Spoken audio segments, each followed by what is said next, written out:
শুভেচ্ছা আমন্ত্রণ দেশ জনপদ লাইভের সঙ্গে আছি আমি ডানা ইসলাম। বন্যা পরিস্থিতি নিয়ে বিস্তারিত জানাতে সুনামগঞ্জ ও মৌলভীবাজার থেকে যুক্ত হচ্ছেন সহকর্মী মেহেদী হাসান ও সালেহ এলাহি কুটি। প্রথমে চলে যাচ্ছি সুনামগঞ্জে। মেহেদী, নতুন করে কোনো এলাকা প্লাবিত হয়েছে কিনা, আশ্রয়কেন্দ্রে মানুষের ভোগান্তির কি অবস্থা দেখছেন, বিস্তারিত আমাদেরকে জানাবেন। ডানা, আমরা এর আগের খবরও জানিয়েছিলাম সুনামগঞ্জে পানি কিন্তু কমছে। গত 24 ঘন্টায় তেমন কোনো বৃষ্টিপাত হয়নি। গত 24 ঘন্টায় 18 সেন্টিমিটার পানি কমে সুরমা নদীর পানি বিপদসীমার 8 সেন্টিমিটার উপর দিয়ে প্রবাহিত হচ্ছে। তবে নদীর পানি কমলেও হাওরের পানি কিন্তু খুব ধীর গতিতে নামছে, যার কারণে মানুষের দুর্ভোগ পোহাতে হচ্ছে। আপনি দেখতে পাচ্ছেন আমি এই মুহূর্তে আছি সুনামগঞ্জের সুলতানপুর এলাকা। এখানে যে বাড়িঘর আছে, প্রায় শতাধিক বাড়িঘর একদম পানিতে তলিয়ে গিয়েছিল, এখন কিছুটা ভেসে উঠতেছে, তার সাথে সেই বাড়িগুলোর ক্ষত ভেসে উঠছে। এবং এইখানের যে মানুষজন আছেন, এখানে সব মানুষজন সুনামগঞ্জ সরকারি কলেজ যে আশ্রয় কেন্দ্র আছে সেই আশ্রয় কেন্দ্রে তারা উঠেছেন। এবং জেলা প্রশাসন আসলে সুনামগঞ্জের যে 594টি আশ্রয় কেন্দ্র খুলে রাখা হয়েছে জেলা প্রশাসনের পক্ষ থেকে, এবং সকলকে যে আশ্রয় কেন্দ্র আছে সেই আশ্রয় কেন্দ্রে যাওয়ার জন্য প্রশাসনের পক্ষ থেকে জানানো হচ্ছে। এবং আমরা একটু এই মুহূর্তে কথা বলবো সুনামগঞ্জের একজন গণমাধ্যম কর্মী, স্থানীয় গণমাধ্যম কর্মী। তিনি সুনামগঞ্জে তো আমরা গত 15 দিন ধরে উজানের পাহাড়ি ঢল এবং বৃষ্টিপাতের খবর আমরা জানাচ্ছিলাম। এখন আপনি সুনামগঞ্জের বন্যার সার্বিক পরিস্থিতি কি মনে করছেন?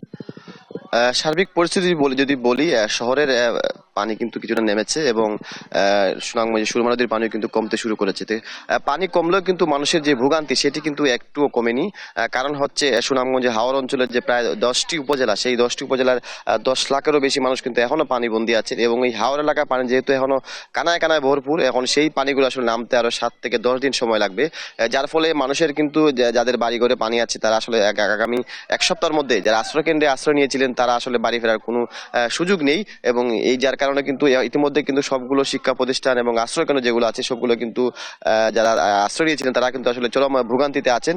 শহরের পানি গতকাল থেকে কিন্তু আজকে নেমেছে, তবে একটু স্বস্তি হচ্ছে যে সুনামগঞ্জে আগামী 24 ঘন্টা কিংবা 48 ঘন্টা বৃষ্টি কিংবা পাহাড় ডোরের কোনো পূর্বাভাস নেই, যার ফলে কিছুটা স্বস্তিতে আছে। তবে এখন যেই ভোগান্তিটা মানুষের খাবার পানির ভোগান্তি বা বিশুদ্ধ পানির সংকট কিংবা খাবারের সংকট সব মিলিয়ে এই বন্যার যে ভোগান্তি এবং এই বন্যার যে ক্ষতি সেই ক্ষতি কাটিয়ে উঠতে আমার মনে হয় সুনামগঞ্জবাসীকে আরো 7 থেকে 10 দিন সময় লাগবে। এবং যাদের হাওরের যে নিম্নাঞ্চলের যে গ্রামগুলো, যে কাদা কাঁচা ঘরগুলো, সেগুলো অনেকেরই ভেঙেছে এবং অনেকেরই বাড়ি ঘরে পানি ঢুকেছে, সেইগুলো ক্ষতি পুষিয়ে উঠতে মানুষের অনেক ভোগান্তি পোহাতে হবে। সব মিলিয়ে সুনামগঞ্জবাসী এই বন্যা মোকাবেলায় কিছুটা স্বস্তি খবর পেলেও কিন্তু ভোগান্তি আরো প্রায় সপ্তাহ থেকে 10 দিন সময় লাগবে।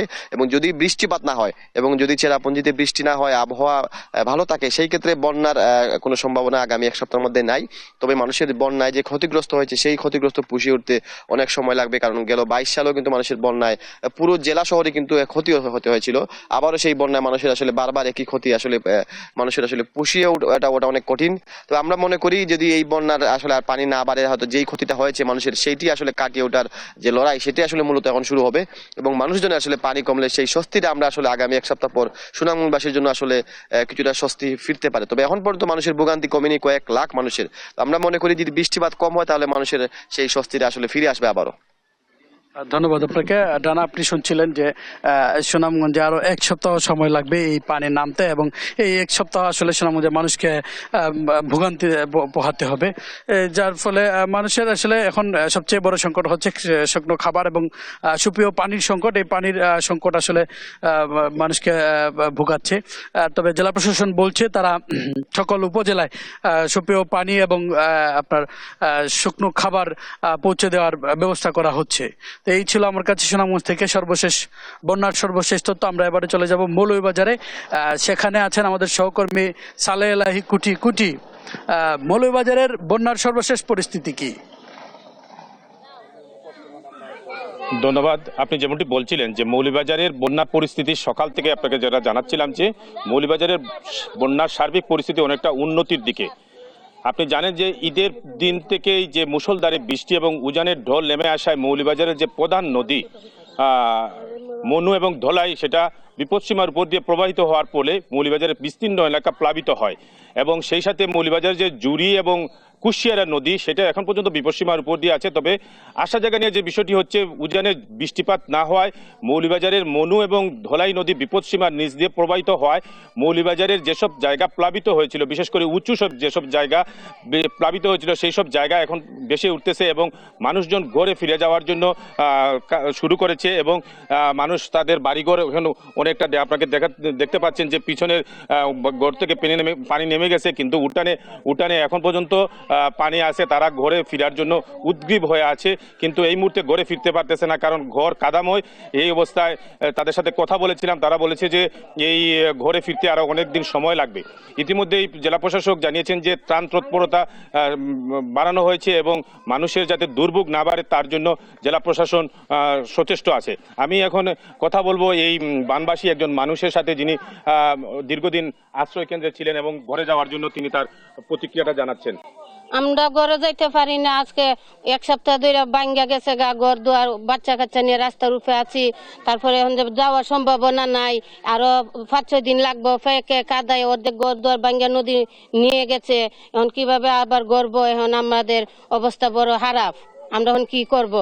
আপনি কি আপনার ঘরে গেছিলেন? ঘরের কি অবস্থা দেখলেন? ঘরে এখন ফেকে কাদায় কোমর সমান, এখন যাওয়ার সম্ভাবনা। আমরা উড়া বাইন্দা রাস্তার উপরে আছি, যাওয়ার সম্ভাবনা 5-6 দিন লাগবো ফেক কাদা শুকাইতে। এখন আর সম্ভাবনা যাইতে ঘরে, আমরা এখন বাচ্চা কাচ্চা নিয়ে রাস্তাতে আছি। সব ঘর দর আধাহান ভাঙ্গা গাঙ্গে নিয়ে গেছে। আপনি যেমনটি শুনছিলেন যে মৌলভীবাজারের এই হচ্ছে বন্যার পরিস্থিতি। তবে এখন পর্যন্ত মৌলভীবাজারের 47টি ইউনিয়নের 474টি গ্রাম প্লাবিত আছে এবং মৌলভীবাজার পৌরসভার 6 নম্বর ওয়ার্ড এবং 1 নম্বর ওয়ার্ডের এখনো মানুষ পানিবন্দী হয়ে আছে এবং উঁচু বাড়িঘর যেগুলো আছে সেগুলো থেকে পানি নেমে গেল। নিম্ন অঞ্চলের থেকে এখনো পানি নামে নাই এবং যে হাওর অঞ্চলের যে বিষয়টা সেটার থেকে পানি বৃদ্ধি পাচ্ছে। আর আপনাকে একটা বিষয় জানাতে চাই যে মৌলভীবাজার শমশননগর রোডের যে পানি নিমজ্জিত হয়েছিল সেখান থেকে অনেকটাই পানি কমে গেছে। এই অবস্থায় মৌলভীবাজারে বলা যায় যে সার্বিক বন্যা পরিস্থিতি উন্নতির দিকে। তবে হাওর অঞ্চলে এখন পর্যন্ত বন্যা স্থিতিশীল রয়েছে, কোনো উন্নতিও নেই, অবনতি নেই। এই ছিল আমার কাছে সর্বশেষ তথ্য। ডানা, ধন্যবাদ আপনাদেরকে। সুনামগঞ্জ এবং মৌলভীবাজার থেকে সেখানকার সর্বশেষ বন্যা পরিস্থিতি জানাচ্ছিলেন আমাদের সহকর্মীরা। তিস্তা ধওলার পানি বেড়ে লালমনিরহাট ও কুড়িগ্রামে প্লাবিত হয়েছে নিম্নাঞ্চল ও চরাঞ্চল। এই বিষয়ে আরও জানাতে আমাদের সাথে যুক্ত হচ্ছেন রংপুর থেকে সহকর্মী রফিকুল ইসলাম। শুরুতে যাচ্ছি তার কাছে। রফিকুল, রংপুরের বন্যা পরিস্থিতি সর্বশেষ কি দেখছেন, বিস্তারিত আমাদেরকে জানাবেন। আপনি জানেন যে গত কয়েকদিনে তিস্তার পানি বেড়ে গেছে এবং গতকাল থেকে তিস্তার পানি কিন্তু ধীরে ধীরে কমতে শুরু করেছে। আমি এই মুহূর্তে তিস্তা নদীর মূল নদীতে রয়েছে গঙ্গাচড় এলাকায়। একটু দেখানোর চেষ্টা করছি যে তিস্তার যে দাপট ছিল, যে স্রোত ছিল, সেটি কিন্তু ধীরে ধীরে কমে আসছে। অর্থাৎ যেহেতু তিস্তার মূল নদীতে পানি কমতে শুরু করেছে, সে কারণে তিস্তার তীরবর্তীতে চরাঞ্চল ছিল, সেই চরাঞ্চলগুলোতে যে পানি উঠেছে সেখান থেকে কিন্তু পানি কমতে শুরু করেছে। তবে পানি কমতে শুরু করলেও যে ক্ষত রয়েছে সেই ক্ষত কিন্তু থেকে যাচ্ছে। এখন পর্যন্ত সেখানকার মানুষজন কিন্তু রান্না করতে পারছে না ঘর বাড়িতে পানি উঠার কারণে। সেখানকার যে পশু রয়েছে, গরু ছাগল রয়েছে, হাঁস মুরগি রয়েছে, সেগুলো কিন্তু বাঁধে তারা রেখে দিয়েছে। একটি বিষয় বলে রাখি, যেহেতু এই হঠাৎ বন্যায় বা চরাঞ্চলে পানি উঠার কারণে বেশ ক্ষতি হয়েছে, বিশেষ করে এখানকার যে আমন আবাদ সামনে রয়েছে, সেই আমন আবাদের উপর বড় ধকল যেতে পারে, কারণ এখানকার অধিকাংশ বীজতলা নষ্ট হয়ে গেছে, ভুট্টার আবাদ ক্ষতিগ্রস্ত হয়েছে এবং বাদামের আবাদ পানিতে তুলে গেছে। সেই বাদাম তোলার উপযুক্ত সময় কিন্তু এই হঠাৎ করে পানিটা ঢুকে গেছে, সে কারণে কিন্তু কৃষির উপর একটা বড় প্রভাব পড়তে পারে। আরেকটি বিষয় হচ্ছে, যেহেতু রংপুর অঞ্চলে রংপুর, লালমনিরহাট এবং নীলফামারী থেকে পানি কমতে শুরু করেছে, সে কারণে উজানে অর্থাৎ কুড়িগ্রাম অংশে পানি বৃদ্ধি পাচ্ছে। অর্থাৎ কুড়িগ্রামের রাজারহাট, রৌমারী, রাজীবপুর এবং চিলমারী অংশে পানি বৃদ্ধি শুরু হয়েছে। একই সঙ্গে ওই অঞ্চলের যে চরাঞ্চল বা নিম্নাঞ্চল রয়েছে, সেই নিম্নাঞ্চলের শত শত পরিবারে পানি উঠছে, ঘরে পানি উঠছে। তারাও কিন্তু শুকনো খাবার বা বিশুদ্ধ পানির যে প্রয়োজন সেটি তাদের প্রয়োজন হয়ে দাঁড়িয়েছে। আরেকটি বিষয় বলে রাখি যে এই পানি যেহেতু কমে যাচ্ছে, সে কারণে কিন্তু ভাঙন শুরু হয়েছে। রংপুরের কাউনিয়া এবং কুড়িগ্রামের রাজারহাট, রাজীবপুরে ভাঙন দেখা দিয়েছে। এই ভাঙন ঠেকাতে না পারলে ভয়াবহ আকার ধারণ করবে। তবে স্থানীয় যারা ভাঙন কবলিত মানুষজন রয়েছেন, তারা বলছেন যে পানি উন্নয়ন বোর্ডের দায় ছাড়া যে জিও ব্যাগ ফেলানো সেটি তারা করেছিল, কিন্তু ভাঙন যখন শুরু হয়েছে তখন কিন্তু পর্যাপ্ত সংখ্যক জিও ব্যাগ না ফেলার কারণে কিন্তু ভাঙনটা বেড়ে গেছে। পানি উন্নয়ন বোর্ডের যারা কর্মকর্তারা রয়েছেন তাদের সঙ্গে আমি কথা বলেছি। তারা বলেছেন যে তাদের এই মুহূর্তে কোনো বরাদ্দ না থাকবার কারণে, আপৎকালীন যে তাদের বরাদ্দ ছিল সেই বরাদ্দটি পর্যাপ্ত না থাকার কারণে তারাও কিন্তু পর্যাপ্ত সংখ্যক জিও ব্যাগ ফেলাতে পারছে না, যে কারণে কিন্তু এই মুহূর্তে ভাঙন রোধ করা কোনোভাবেই সম্ভব হচ্ছে না। যদি এই ভাঙন রোধ করা না যায়, বিশেষ করে কাউন্ডিয়ার গদাই অংশে যদি ভাঙন রোধ করা না যায়, তাহলে সেখানে তিস্তা সড়ক সেতু, রেল সেতু রয়েছে, সেই রেল সেতুর উপর হুমকির মধ্যে পড়ে যাবে বলে সেখানকার বাসিন্দারা আমাদেরকে জানিয়েছেন। এই যে তিস্তার পানি বৃদ্ধি, হঠাৎ পানি বৃদ্ধি এবং বন্যার যে ঘটনা ঘটে, এ নিয়ে আমরা যারা নদী গবেষক রয়েছে তাদের সঙ্গে কথা বলেছি যে হঠাৎ কেন এত কম পানিতে, কম বৃষ্টিতে হঠাৎ করে নদী উপচে যাচ্ছে। তারা যেমনটি বলছেন, বিশেষ করে নদী গবেষক ডক্টর তুহিন ওয়াদুদ, তিনি আমাদেরকে জানিয়েছিলেন যে পুরো নদীটি এখন বালু এবং পলিতে ভরে গেছে। যেহেতু মূল নদীর তলদেশ ভরে গেছে, সে কারণে অল্প বৃষ্টিতে বা অল্প পানিতেই এই নদী উপচে পড়ছে, লোকালয়ে পানি প্রবেশ করছে। তো তারা বলছেন যে প্রতিবেশী দেশ ভারত যখনই তারা পানি ছেড়ে দেয় তখনই আমাদের অসময়ে বন্যা হয়ে যায়, যখন আবার তারা পানি আটকে দেয় তখন আমাদের এই অঞ্চল তিস্তা অববাহিক এলাকায় মরুভূমিতে পরিণত হয়। তাই তিনি বলছিলেন যে এই যে তিস্তার পানি বন্টন চুক্তি রয়েছে, সেই পানি বন্টন চুক্তিটাও কিন্তু দ্রুত করা দরকার, তাহলে এই এলাকায় অতি বৃষ্টিতে বা অল্প বৃষ্টিতে বন্যা এবং খরার যে প্রভাব রয়েছে তিস্তা অববাহিকায় সেটি হবে না। তো আমরা এই নিয়ে আমাদের সঙ্গে যুক্ত করতে চাই তিস্তার পাড়ের একজন বাসিন্দা।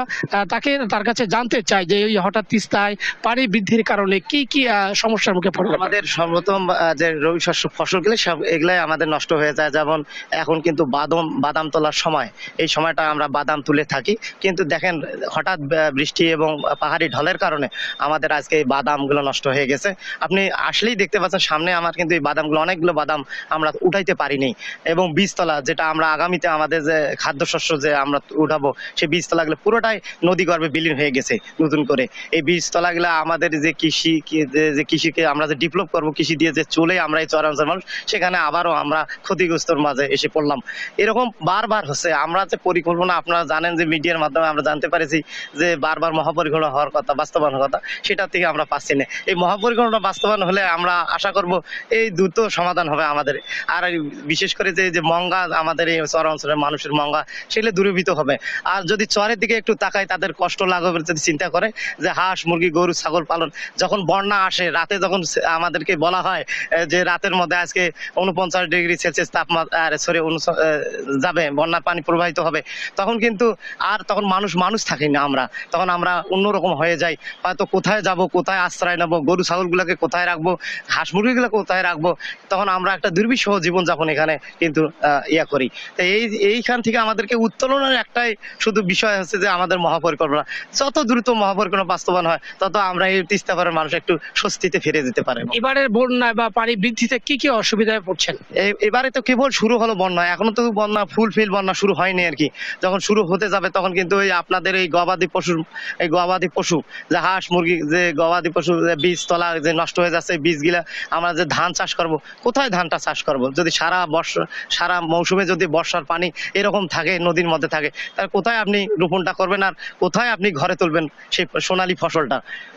আমরা শুনছিলাম তিস্তার অববাহিকার একজন বাসিন্দার কাছ থেকে, তিনি বলছিলেন যে অতি বন্যায় খরায় তাদের যে দুর্ভোগ দুর্দশার কথা সেটি বলছিলেন। অর্থাৎ এই যে তিস্তার তলদেশে ভরাট হয়ে যাওয়া, অল্প বৃষ্টিতে অল্প পানিতেই বন্যা হয়ে যাওয়া, খরা হয়ে যাওয়া, এ থেকে রক্ষা পেতে তিস্তা মহাপরিকল্পনা বাস্তবায়ন এবং নদীর যে তলদেশ রয়েছে সেই তলদেশে বালু অপসারণ করা অত্যন্ত জরুরি হয়ে পড়েছে। অর্থাৎ এই যে হঠাৎ এবারের যে তিস্তার পানি বৃদ্ধির সঙ্গে লোকালয়ে অর্থাৎ তিস্তার অববাহিকায় যে নিম্নাঞ্চল রয়েছে সেই নিম্নাঞ্চলে পানি বৃদ্ধির কারণে সাধারণ মানুষ যে কষ্টে রয়েছে, দুর্ভোগ রয়েছে, বিশেষ করে নদী ভাঙ্গন যে শুরু হয়েছে, এই নদী ভাঙ্গন দ্রুত মোকাবেলা করবার জন্য পানি উন্নয়ন বোর্ডের যে উদ্যোগ, জিও ব্যাগ ফেলার যে কার্যক্রম, সেটি দ্রুত বাস্তবায়ন করা, দ্রুত চালু করার দাবি জানিয়েছেন এই এলাকার মানুষ।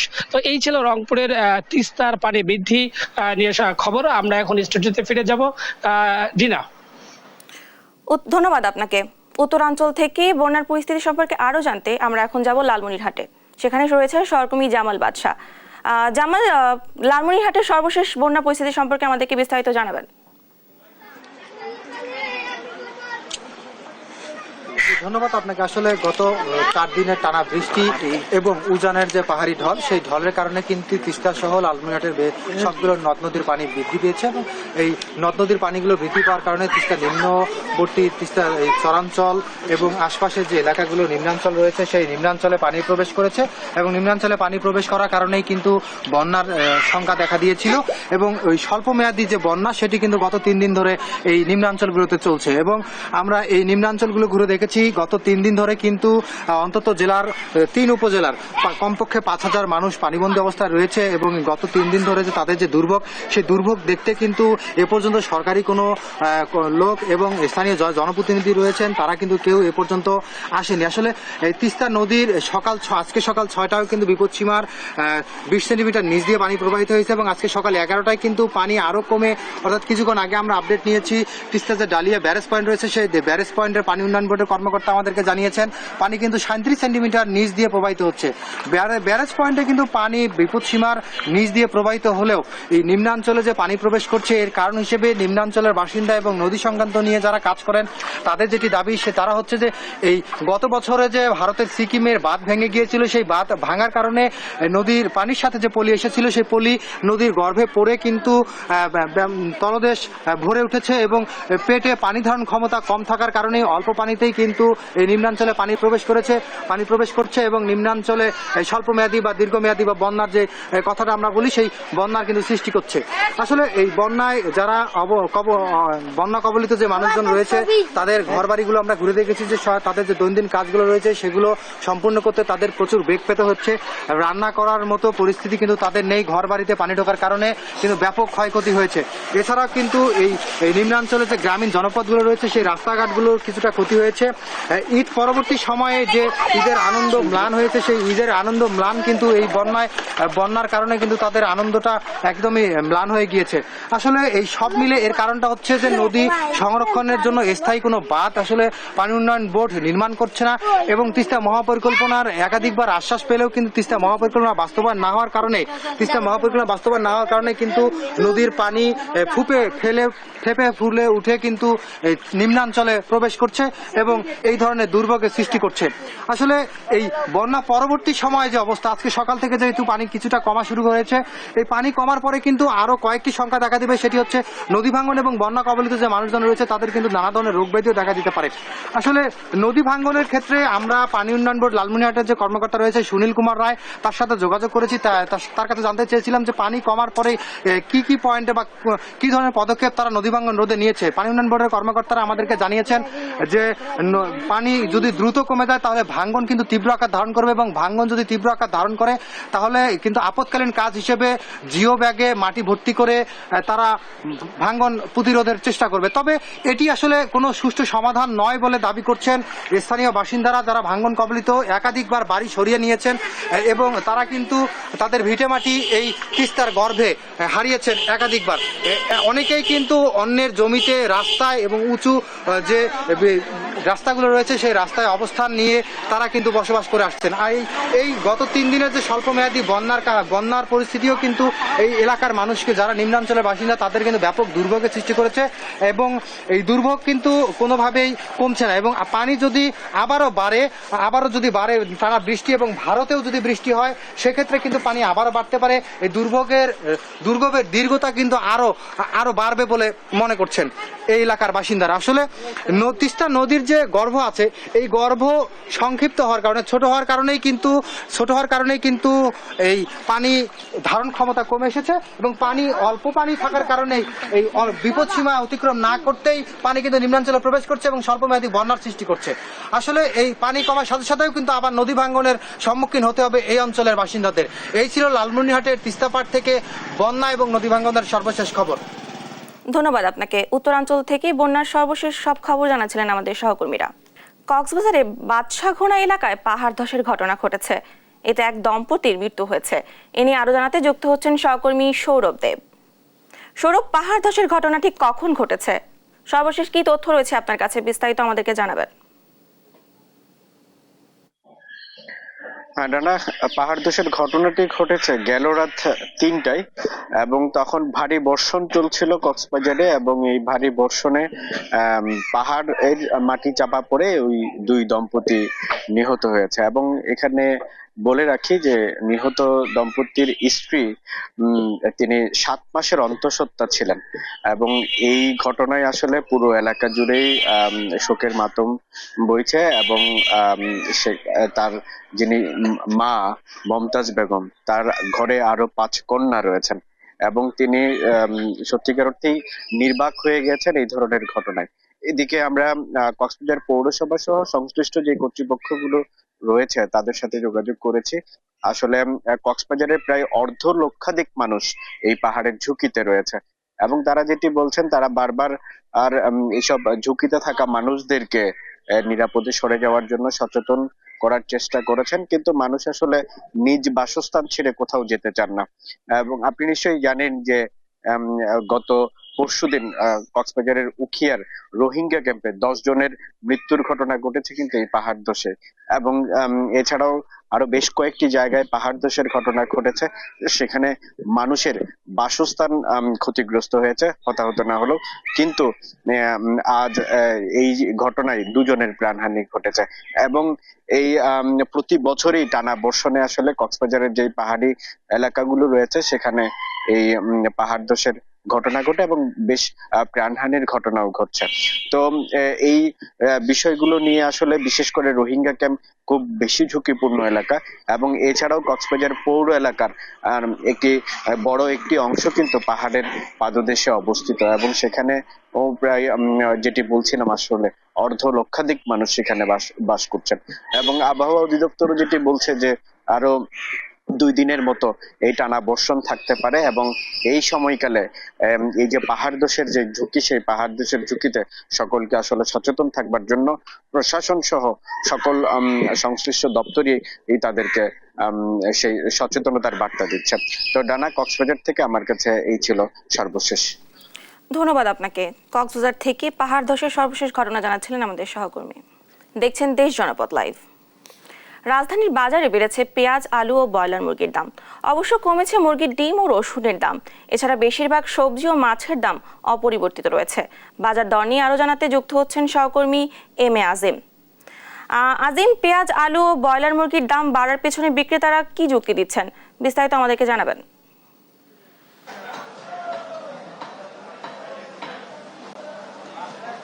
বাজারে ঈদের পরে ক্রেতারা কিন্তু যে সকল পণ্যে স্বস্তি নামবে বলে আশা করেছিলেন, সেখানে কিন্তু বলা চলে যে মাছ এবং মাংসের দামে কিন্তু সেই স্বস্তিটি ফেরেনি।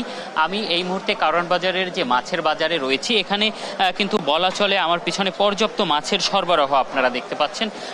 বিক্রেতারাও রয়েছেন এবং প্রতিটি দোকানেই কিন্তু সব ধরনের মাছের সরবরাহ অব্যাহত রয়েছে। তবে মাছের যে দাম সেটি কিন্তু আরও কিছুটা বেড়েছে বলে বিক্রেতাও বলছেন এবং ক্রেতারাও বলছেন। বিক্রেতারা একটি দাবি করছেন যে আসলে পর্যাপ্ত সরবরাহ না থাকা এবং আসলে ক্রেতা কম থাকায় কিন্তু তাদের এই দাম বৃদ্ধি, এবং ক্রেতারা বলছেন যে এই মুহূর্তে আসলে তারা বাজারে ঢুকেছিলেন, মাছের দাম কমবে সেই প্রত্যাশাটা তাদের ছিল, কিন্তু সেই প্রত্যাশাটা তাদের পূরণ হচ্ছে না। আমি যদি এখানকার একজন মাছ ব্যবসায়ীর সাথে একটু কথা বলতে চাই, ভাই আসলে মাছের দাম তো এই মুহূর্তে একটু কমার কথা ছিল, সেটি আমরা দেখছি না কেন?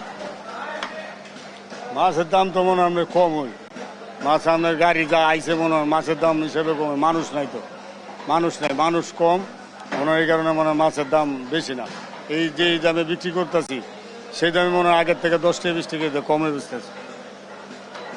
তাদের কিন্তু একটি দাবি হচ্ছে যে মাছের যে পরিমাণ সরবরাহ বা যে গাড়িগুলো আসার কথা ছিল তারা সেই গাড়িগুলো আসেনি বলে দাবি করছেন, যার ফলে কিন্তু আসলে মাছের সরবরাহ নেই দাবি করেই তারা আসলে বাড়তি দামে বিক্রি করছেন।